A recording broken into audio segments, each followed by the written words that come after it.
SDM Neelam Verma अपनी सादी सी साड़ी में इलेक्ट्रॉनिक स्कूटी पर सवार तेजी से अपनी स्कूल की सहेली की शादी में जा रही थी। एकदम आम सी औरत की शक्ल में, ना कोई सरकारी गाड़ी ना कोई सिक्योरिटी, बस एक आम लड़की की तरह स्कूटी चलाते हुए जैसे ही वह शहर के करीब पहुंची तो सामने पुलिस की चौकी नजर आई। 3-4 पुलिसकर्मी चौकी के बाहर सड़क पर खड़े थे और बीच में दरोगा संजय कुमार वर्दी में खड़ा था। उसने सामने आते ही एसडीएम नीलम वर्मा को हाथ में डंडे के इशारे से रोकने को कहा, तो नीलम वर्मा ने स्कूटी रोड से नीचे उतार ली और साइड में लगा दी। दरोगा ने कड़क आवाज से, कहाँ जा रही हो? दरोगा ने सवाल किया। नीलम वर्मा ने कहा, सहेली की शादी है, वहीं जा रही हूं। नीलम वर्मा ने बड़े आहिस्ता से जवाब दिया। दरोगा संजय कुमार ने ऊपर से नीचे तक नजर मारी। नीलम वर्मा 27 साल की एक खूबसूरत औरत थी और फिर मुस्कुराते हुए बोला, अच्छा जी, सहेली की शादी में दावत खाने जा रही हूं, लेकिन हेलमेट तुम्हारी चाची पहनेगी, क्यों नहीं पहना? और यह स्कूटी भी बहुत तेज चला रही थी, चलो अब चालान भुगतना पड़ेगा। दरोगा संजय कुमार ने चालान पैड निकालते हुए कहा। नीलम को अंदाजा हो गया था इसकी नीयत खराब हो गई है और यह एक बहाना है। वह बोली, सर मैंने कोई नियम नहीं तोड़ा है। ओ मैडम जी, हमें कानून सिखाने की कोशिश ना करो। उसने दूसरी तरफ खड़े एक सिपाही को देखा और फिर नीलम की ओर देखते हुए फुसफुसाया, बिना खुराक के नहीं मानेगी, इसको तरीका सिखाना ही पड़ेगा। अचानक दरोगा ने जोरदार थप्पड़ नीलम के गाल पर जड़ दिया। बहुत सवाल जवाब कर रही है। जब पुलिस कुछ कहे तो चुपचाप मान लेना चाहिए। नीलम का सिर एक पल के लिए चकरा गया, लेकिन उसने खुद को संभाल लिया। उसकी आंखों में गुस्सा साफ छलक रहा था। चौकी इंचार्ज दरोगा ठहाका मारकर हंसा और अपने साथियों से बोला, लता है, अभी भी अकड़ बाकी है। अरे तेरे जैसी पता नहीं कितनी को सही कर चुका हूं। लगता है अच्छे से सिखाना पड़ेगा। एक सिपाही आगे बढ़ा और बोला, सर इसे थाने ले चलो, वहां आराम से इसकी सेवा पानी करेंगे। दरोगा सिर हिलाकर बोला, हाँ इसे थाने ले चलते हैं, तब समझ में आएगा कि पुलिस से कैसे बात की जाती है। सिपाही ने नीलम को बाजू से पकड़ा और झटका देकर खींचा और कहा, चल गाड़ी में बैठ।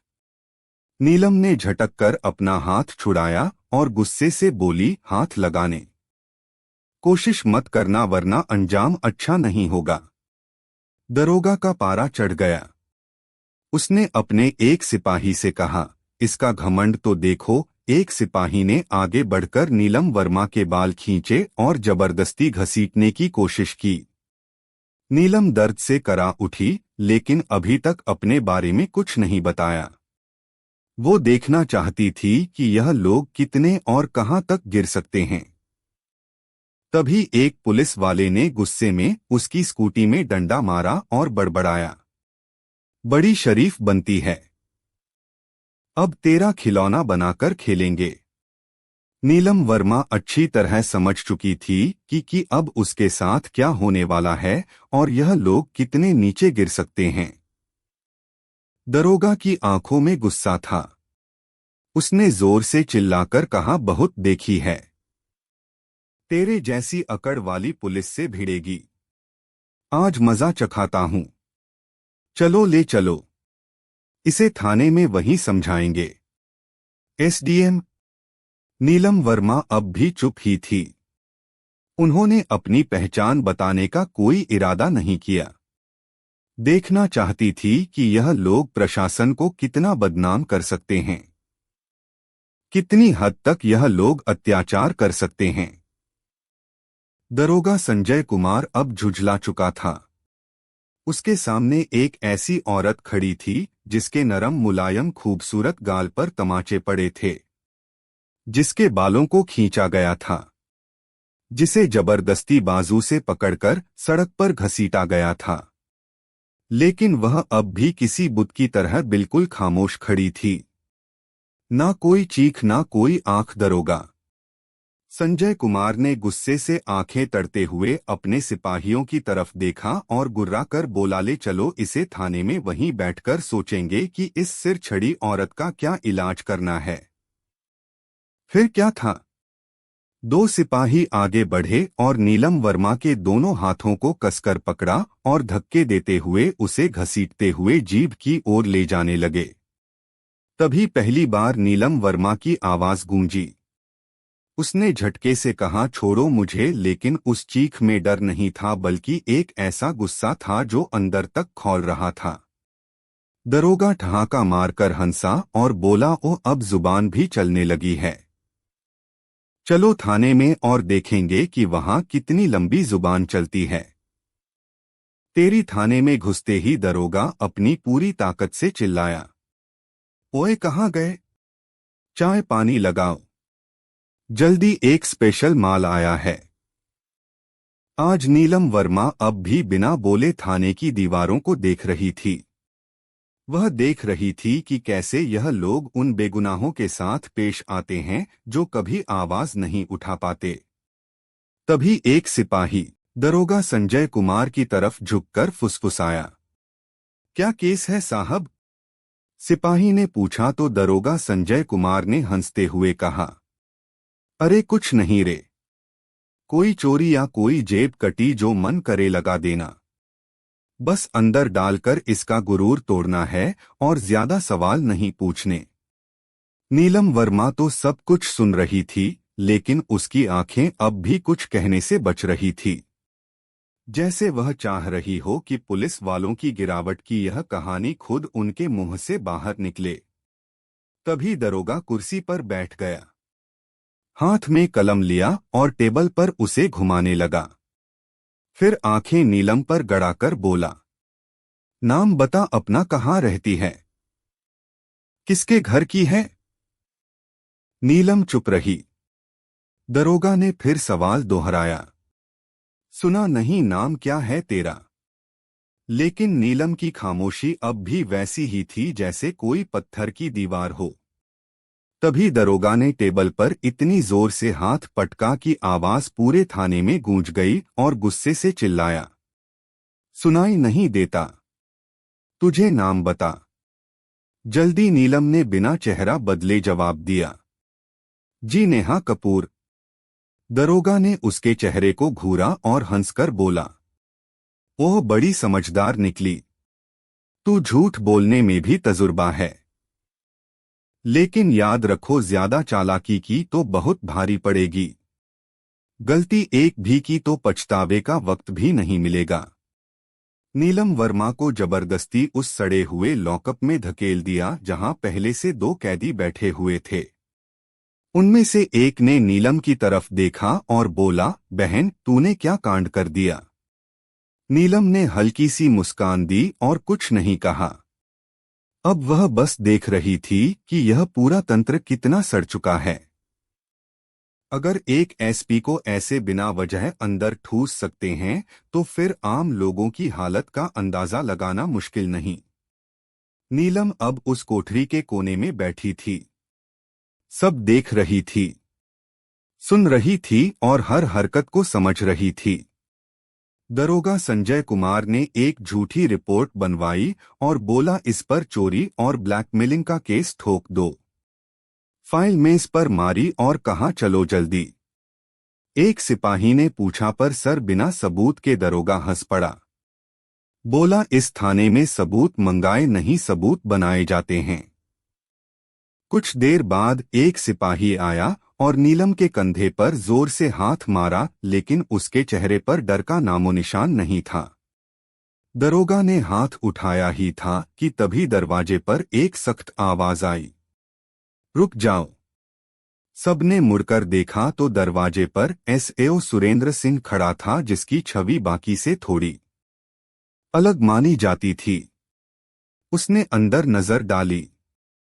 औरत की हालत देख उसके माथे पर लकीरें खींच गई। पूछा, यह सब क्या हो रहा है? संजय कुमार मुस्कुराया, कुछ नहीं सर। एक सड़क छाप औरत हद से ज्यादा दिमाग दिखा रही थी। सबक सिखा रहे हैं। सुरेंद्र ने नीलम को गौर से देखा। उसके हाव भाव किसी आम औरत जैसे नहीं लग रहे थे। पूछा, इसका जुर्म क्या है? संजय घबरा गया। बोला, सर, चेकिंग में बदतमीजी की थी। सुरेंद्र को कुछ गड़बड़ लगी। उसने नीलम से पूछा, तुम्हारा नाम क्या है? नीलम चुप रही। संजय हंसकर बोला, सर, यह तो अपना नाम भी नहीं बता रही। सुरेंद्र अब पूरी तरह से चौकन्ना हो गया था। उसने सिपाही को हुक्म दिया, इसे अकेली कोठरी में डालो। संजय हैरान रह गया। लेकिन सर, सुरेंद्र ने सख्ती से कहा, मैं खुद रहूंगा इसके पास। उसके आदेश पर नीलम को एक दूसरी कोठरी में बंद किया गया जो पहले से भी ज्यादा बदबूदार और अंधेरी थी। नीलम ने चारों तरफ नजर दौड़ाई। एक कोने में टूटा हुआ टेबल पड़ा था और पास में एक जंग लगा लोहे का रोड पड़ा था। अब वह इस गंदे सिस्टम का असली चेहरा और करीब से देख रही थी। हर पल उसकी आंखें यह समझ रही थी कि कानून बस फाइलों तक सीमित रह गया है। तभी एक सिपाही दौड़ता हुआ आया और बोला, सर, बाहर एक बड़ी गाड़ी खड़ी है। संजय कुमार डर कर चौंक गया। पूछा, गाड़ी कौन सी है? सिपाही घबराते हुए बोला, सर, गाड़ी सरकारी है। वह जल्दी जल्दी बाहर गया और जैसे ही गाड़ी के अंदर झांका, उसकी आंखें फटी की फटी रह गई। वो हड़बड़ाकर वापस आया और धीमे लहजे में बोला, सर। संजय कुमार झुंझुलाया, क्या हुआ? कौन है? सिपाही कांपते हुए बोला, सर, डीएम साहब आए हैं। संजय कुमार का चेहरा पड़ गया। ऐसे सुरेंद्र सिंह भी चौकन्ना हो गया क्योंकि अब मामला सीधे ऊपर पहुंच चुका था। डीएम साहब ने थाने में कदम रखा और उनकी आंखों में गुस्सा साफ दिख रहा था। उन्होंने संजय कुमार की तरफ देखा और कड़क आवाज में पूछा, दरोगा संजय कुमार, यहाँ क्या तमाशा चल रहा है? संजय घबराया हुआ बोला, कुछ भी नहीं सर, बस एक छोटा सा केस है। डीएम साहब ने टेबल से फाइल उठाई और ध्यान से पढ़ी। उनके माथे पर फिर उन्होंने कोठरी में झांका और बोले, यह कौन है सर? इस औरत पर 420 और ठगी का केस है। डीएम साहब ने पूछा, सबूत है तुम्हारे पास? उन्होंने फिर पूछा, क्या कुछ सबूत है तुम्हारे पास? संजय अब पूरी। डीएम साहब ने औरत से सीधा सवाल किया, क्या नाम है तुम्हारा? और पहली बार नीलम वर्मा ने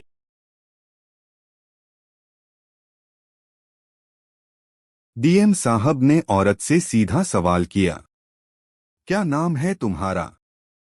और पहली बार नीलम वर्मा ने हल्की सी मुस्कान दी और बोली, एसडीएम नीलम वर्मा। पूरे थाने में सन्नाटा छा गया। सबके चेहरे उतर गए। संजय कुमार के तो हाथ पैर कांपने लगे। बाकी सारे सिपाही चौंक कर खड़े हो गए। संजय के पैरों के नीचे से जमीन खिसक गई। वो अफसर जिसे वह ठग समझ रहा था, वही अफसर निकली जो पूरे जिले का कानून चला रही थी। असल में वह कोई मामूली औरत नहीं थी, बल्कि वही औरत खुद एसडीएम नीलम वर्मा निकली, जिसको सड़क पर घसीटा गया, बाल पकड़कर खींचा गया, थप्पड़ मारे गए। जैसे ही यह बात सबके सामने आई, पूरे थाने में खलबली मच गई। सब सिपाही तो सन्न रह गए। डीएम साहब ने अपनी तीखी नजर दरोगा संजय कुमार पर डाली और गुस्से में बोले, संजय कुमार, तेरी इतनी हिम्मत कैसे हो गई कि तू एक सीनियर अफसर पर झूठा इल्जाम थोपने लगा? संजय कुछ बोलने की कोशिश कर ही रहा था कि वहीं खड़े एसओ सुरेंद्र सिंह जोर से बोले, सर, मैंने तो पहले ही कहा था कुछ गड़बड़ है। अब तो संजय बिल्कुल अकेला पड़ गया था। तभी नीलम वर्मा ने अपनी शांत लेकिन सख्त आवाज में पहली बार सीधा फैसला सुना दिया और बोली, संजय कुमार, तू अब नौकरी से गया, तेरी सस्पेंशन पक्की है और तेरे खिलाफ अब मुकदमा भी चलेगा। यह सुनते ही संजय की तो जैसे सांसें अटक गई। बाकी पुलिस वालों ने उसे मुंह फेर लिया। सुरेंद्र सिंह ने उसी वक्त आवाज लगाई, हवलदार साहब, इसको पकड़ो और लॉकअप में डाल दो। लेकिन तभी संजय कुमार ने जेब से एक मोड़ा हुआ कागज निकाला और हंसते हुए बोला, रुको, मैडम यह देख लो पहले, फिर जो करना हो कर लेना। और वह कागज उसने दिखाया। डीएम और नीलम वर्मा दोनों ने फौरन उसकी तरफ देखा। संजय बोला, यह रहा मेरा ट्रांसफर का आर्डर। 3 दिन पहले ही मेरा तबादला हो चुका है। अब आप चाहे जितनी भी नाराज हो जाओ, मुझे नौकरी से नहीं निकाल सकती। पूरा थाना फिर से सन्न पड़ गया। नीलम ने वह कागज हाथ में लेकर पढ़ा। डीएम ने आंख तरेरी और एसएओ सुरेंद्र सिंह से कहा, जाओ जाओ और पता करो कि यह कागज असली है या बस दिखावे का। सुरेंद्र ने कंप्यूटर में रिकॉर्ड देखा और सिर उठाकर बोला, सर यह तो असली है, लेकिन इसने अभी तक नया दरोगा को चार्ज नहीं सौंपा। यानी अभी तक यही यहाँ का असली दरोगा बना बैठा है और सारी बदमाशी इसी के द्वार में की गई है। अब तो कोई भी इसे नहीं बचा सकता। नीलम वर्मा उसकी आंखों में आंखें डालकर बोली, अब तेरा नया ठिकाना वहीं होगा जहां तू औरों को डालता था। सिपाहियों, इसे पकड़ो और ले जाओ अंदर। डीएम ने भी सिर हिलाकर इशारा कर दिया। जैसे ही 2 सिपाही उसे पकड़ने बढ़े, संजय ने फिर चाल चली और बोला, रुकिए मैडम, मैं अकेला नहीं हूं। क्या आपको लगता है कि पूरी गलती मेरी ही है? फिर उसने थाने के और पुलिस वालों की तरफ इशारा करके कहा, यह सब मेरे साथ हैं। ऊपर तक सारे जुड़े हुए हैं। कुछ पुलिस वालों के चेहरे का रंग उड़ गया। एसएओ सुरेंद्र सिंह ने माहौल भांपते ही एक एक को घूरना शुरू कर दिया। नीलम वर्मा ने डीएम की तरफ देखा और बोली, अब यह पूरा थाना ही साफ करना पड़ेगा, कोई बचा नहीं रहेगा। डीएम ने भी कहा, जो हुकुम मैम, अब एक एक का हिसाब लिया जाएगा। और जैसे ही जुबान से यह बात निकली, थाने में जैसे बिजली गिर गई हो। थाने के बाहर कुछ पत्रकार चुपचाप थाने के बाहर खड़े थे, जिनको पहले से शक था कि थाने में कोई बड़ी खिचड़ी पक रही है। जैसे ही उन्हें यह खबर लगी कि पूरा थाना लाइन हाजिर कर दिया गया है, वैसे ही उन्होंने अपने मोबाइल से खबरें इधर उधर पहुंचानी शुरू कर दी। अब यह मामला दबने वाला नहीं था। तभी एक लंबी काली शीशों वाली चमचमाती गाड़ी थाने के सामने आकर रुकी। दरवाजा खुला और खुद एसएसपी साहब बाहर निकले। चारों तरफ देखा तो सबका चेहरा उतरा हुआ। थाने के सारे अफसर एक तरफ दुबके खड़े थे और एसएसपी साहब बोले, यह कब से तमाशा चल रहा है यहाँ? लेकिन डीएम और थाना इंचार्ज साहब बिल्कुल शांत खड़े थे। एसडीएम नीलम वर्मा ने सीधा एसएसपी की आंखों में आंखें डालकर कहा, आपको क्या लगता है आप बच जाओगे? सुरेंद्र सिंह ने झट से फाइल निकाली और नीलम वर्मा को पकड़ाई। जो फाइल सीधे एसएसपी साहब के सारे काले धंधों की पोल खोल रही थी। नीलम वर्मा ने वह फाइल एसएसपी साहब की तरफ बढ़ाई और बोली, लो देखो, इसमें तुम्हारे सारे करतूत भरे पड़े हैं। एसएसपी साहब के माथे से पसीना टपकने लगा। डीएम साहब ने बिना देर किए ऊंची आवाज में हुक्म दिया, पकड़ो इसे और अभी के अभी गिरफ्तार करो। पूरा थाना हैरान रह गया। इतने बड़े अफसर को किसी ने पहली बार यूं खुलेआम ललकारा था। जैसे ही एसएसपी की गिरफ्तारी हुई, पूरे जिले में तूफान सा मच गया। मामला अब ऊपर ढाका तक पहुंच गया था। सीएम तक बात पहुंची और वहीं से सीधा हुक्म आया, जिले में जितने भी अफसरों ने मिलकर गड़बड़ी की है, उन सबको पकड़कर अंदर डालो। अगले ही 2 दिन में पूरे जिले से 40 से ज्यादा पुलिस अफसर, 10 से ऊपर बड़े अफसर और गिनती भर के नेता गिरफ्तार कर लिए गए। पूरे फरीदपुर जिले की हवा बदल गई। अब चारों तरफ बस एक ही चर्चा थी, एसडीएम नीलम वर्मा की ईमानदारी और हिम्मत, जिसने पूरा सड़ागला सिस्टम हिलाकर रख दिया। अब प्रशासन में एक नई रफ्तार थी, एक नई सोच थी और सबसे बढ़कर एक डर था कि अब कोई भी बच नहीं पाएगा। नीलम वर्मा का काम अब पूरा हो चुका था। उन्होंने दिखा दिया कि अगर अंदर से इरादा साफ हो तो सारा का सारा मुल्क भी सुधर सकता है। तो दोस्तों, अगर यह कहानी पसंद आई हो तो लाइक करें और चैनल को सब्सक्राइब करें। बेल आइकन का बटन भी दबाएं।